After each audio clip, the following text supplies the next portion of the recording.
네, 큐브의 키워드는요. 무엇을이라는 키워드를 가지고 왔습니다.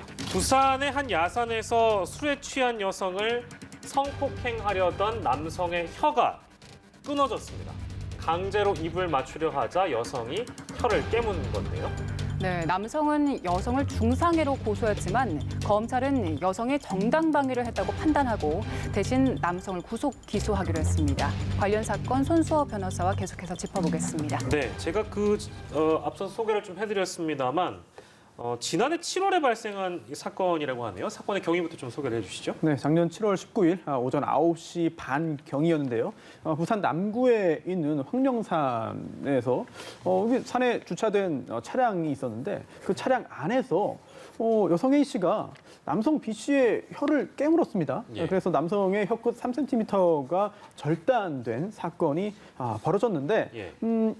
이런 피해를 입은 남성이 여성을 고소했어요. 중상해로. 예, 예. 중상해라는 거는 상해 중에서도 뭐 생명의 위협을 발생시켰거나 또는 불구 또는 뭐 불치의 질병을 야기한 경우에 해당합니다. 예, 예. 그런데 이 사건에 내막이 있었습니다. 왜냐하면 당시 이 남성이 이제 술에 취해서 부산 서명거리에서 잠든 이 피해 여성을 발견하고 자신의 차에 태워서 예. 또 태웠고요. 그다음에 편의점에서 구입한 청테이프를 가지고 조수석에 묶고 이제 성폭행을 하려 시도했습니다. 예, 예. 그런 과정에서 여성이 이 가해 남성의 혀를 깨물기도 했고 예. 설절단상이 발생한 그런 끔찍한 일이었는데 예, 예. 당시 이 여성은 남성을 이제 고소했고요. 예. 또 남성도 역시 여성을 중상해로 고소한 사건이었고 예. 이 경찰과 검찰 수사가 이어서 진행됐습니다. 네, 말씀해주신 말을 들어보면 일단 남성은 상당히 계획적으로 범행을 준비했는데 남성이 여성을 오히려 중상해로 처벌해달라 이렇게 말을 했잖아요. 네. 경찰과 검찰 모두 일단 여성은 처벌하지 않기로 했는데 그 결정의 이유가 달랐습니다. 경찰은 여성의 행위 자체를 과잉방위다 이렇게 판단을 했고 검찰에서는 정당방위다 이렇게 판단을 했는데 왜 둘이 차이를 보이는 겁니까? 네.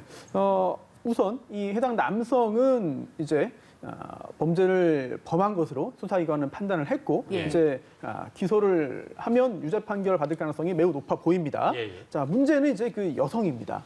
여성에 대해서 최종적으로 이제 기소를 하지 않기로 했으니까 예. 불기소 처분을 내리면 재판으로도 가지 않는 거죠. 그런데 검사의 불기소 처분의 근거와 또 경찰로 사건을 송치한 그 당시에 경찰의 판단이 결과는 동일합니다만 예. 법리적으로 차이가 있었던 겁니다. 예. 그리고 이 차이가 생각보다 대단히 중요합니다. 우선 경찰도 이 여성을 처벌하면 안 된다고 봤어요. 예. 비록 남성의 혀가 3cm 절단됐고 또 그러한 행위는 여성이 이제 그 남성의 혀를 깨물었기 때문이지만 예. 경찰이 볼 때는 이랬습니다. 이거는 야간에 예. 이제 굉장히 좀 당황한 상황에서 예. 행한 그런 행위이기 때문에 일단 이제 면책적 과잉방위다. 예. 뭐 정당방위라고는 볼 수 없는 그런 과잉방위지만 그래도 야간에 이렇게 그 당황한 상태에서 예. 한 것이기 때문에 이건 책임이 없다. 예. 따라서 형사처벌 대상이 아니다라고 보아서 이제 불기소 의견으로 이제 검찰에 송치했습니다. 그런데 이렇게 사건을 넘겨받은 검찰이 보니까 예. 결론은 뭐 불기소가 마땅하다 하더라도 법리 구성이 약간 잘못됐다고 본 거예요. 왜냐하면 경찰은 정당방위가 아니라고 봤습니다.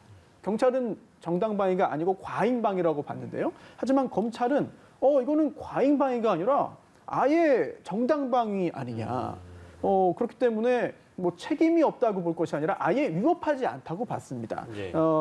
결과적으로는 기소하지 않은 것이지만 동일합니다만 네. 이거를 책임이 없다고 볼 것인지 또는 아예 위법성이 없다고 볼 것인지 예. 이 부분에 있어서는 법리적으로는 상당히 큰 차이가 있었던 것이죠. 오히려 검찰이 이 여성의 행위를 더 정당하게 본 것입니다. 예. 결과는 아무튼 같게 나왔습니다만 법리적 차이가 분명히 존재한다라는 말씀이신데 그럼 뭐 그런 질문이 당연히 나올 수 있겠네요. 그러면 도대체 물론 어떤 상황은 다 다를 수 있겠습니다. 근데 어디까지가 과연 정당방위인가?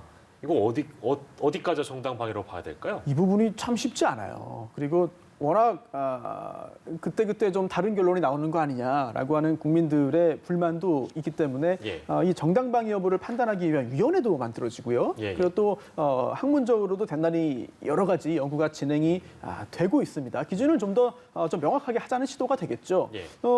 그런데 일단 이 정당방위는 인정되는 순간 범죄가 성립하지 않습니다. 아, 네, 그렇습니다. 위법성이 없기 때문에 범죄가 아니에요. 예, 예. 따라서 대단히 중요한 요소인데 일단 현재의 부당한 침해가 있어야 됩니다. 이거는 내가 그러한 침해를 받은 경우에도 해당하고요. 또는 타인에 대한 현재의 부당한 침해도 여기에 해당합니다. 예. 두 번째는요.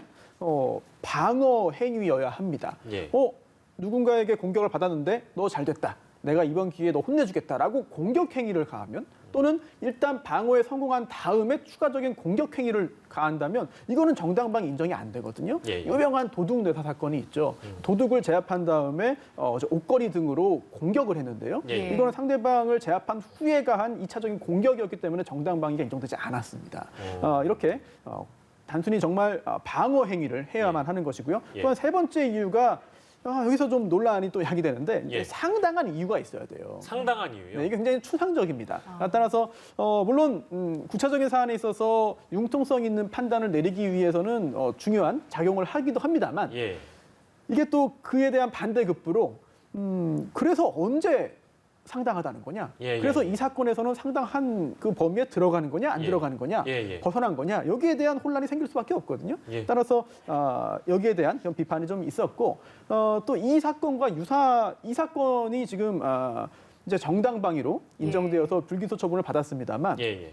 과거 이게 처음은 아니에요. 예, 물론 예.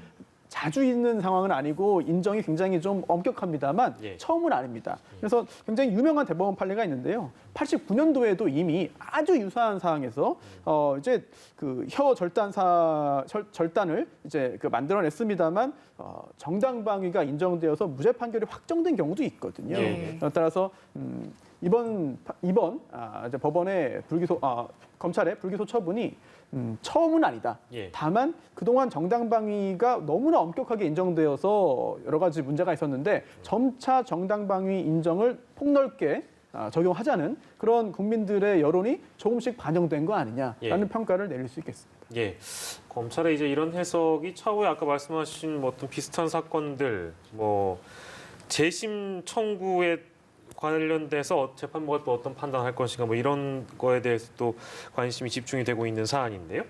오늘은 이 사건을 좀 들여다봤습니다. 손수호 변호사와 사건 규모 함께했습니다. 고맙습니다.